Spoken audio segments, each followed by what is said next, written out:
Hi, it's Dwyer, gamblersadvisory.com, dwyervip.com. Remember, the opinion you should follow should be your own.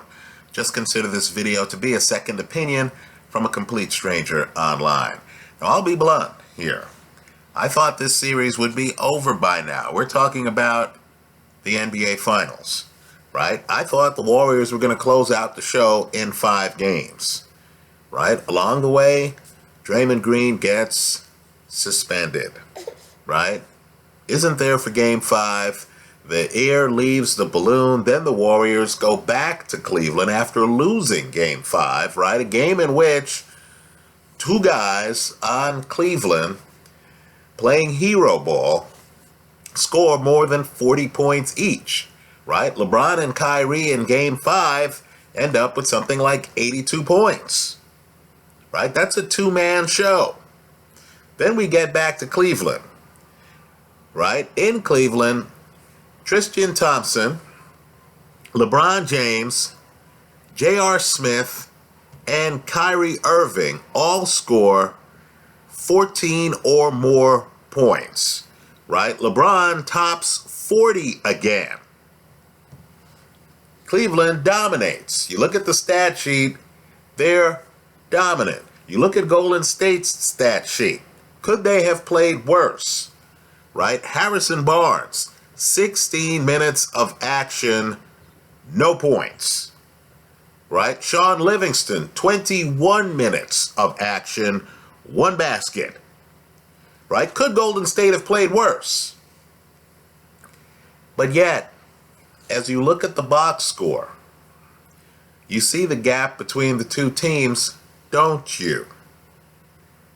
Right? Cleveland ends the first quarter up by 20. Up by 20. Folks, they get outscored the rest of the game.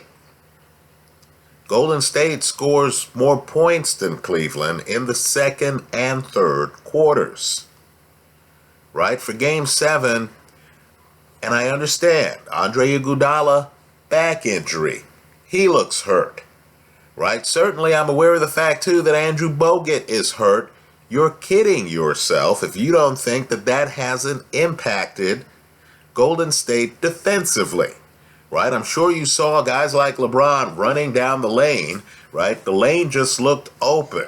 It almost looked like an airport runway, right? LeBron coming down the lane, slamming and stuff like that. Certainly a big 7-footer who was the first pick in the NBA draft, standing between LeBron and the lane, would have offered more rim protection, right? But with all that said, I think Game 7 is going to belong to the Golden State Warriors, right? The Warriors at home, that's one of the league's biggest home court advantages.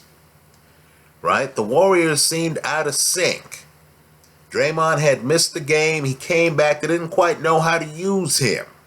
But what I want people to do is to look at the box score. You're going to notice that even with the Warriors being somewhat out of sync, and keep in mind, a lot of it's new here, right? Bogut, this is the first game he's out from start to finish, right? While a lot of things were new, you did have some old things resurface.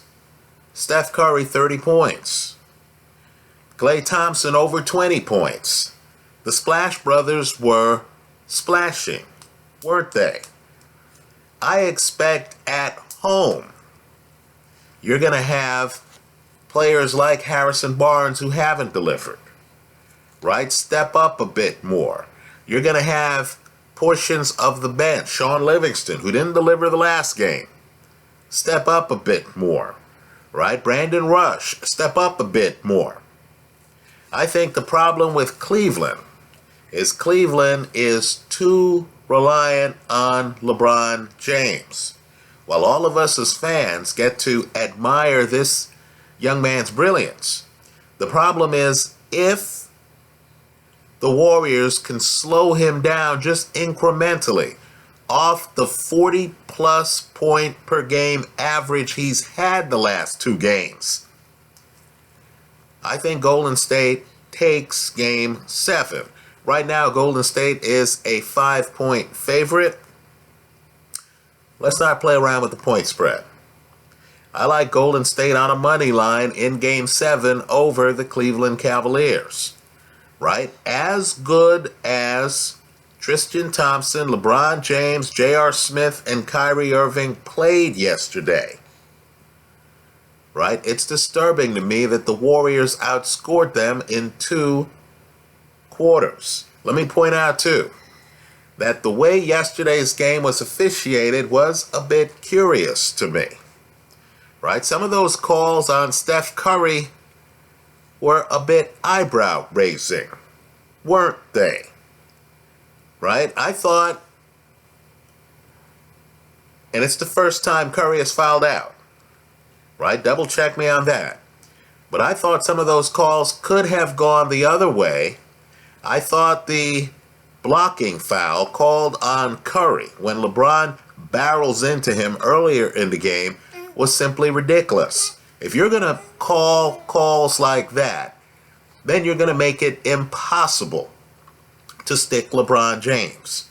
I think a better officiated game would have drained LeBron of some of his numbers and would have swung the balance a bit more toward Golden State. I congratulate Cleveland. I'll agree, Cleveland, is 1 game away from the NBA title.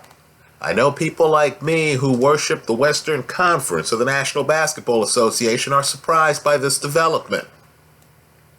But I'm still taking Golden State in Game 7. I still expect Golden State to successfully defend their NBA championship. That's how I see it. Let me hear from you. Leave your comments for me here online. Visit us at gamblersadvisory.com. Good luck.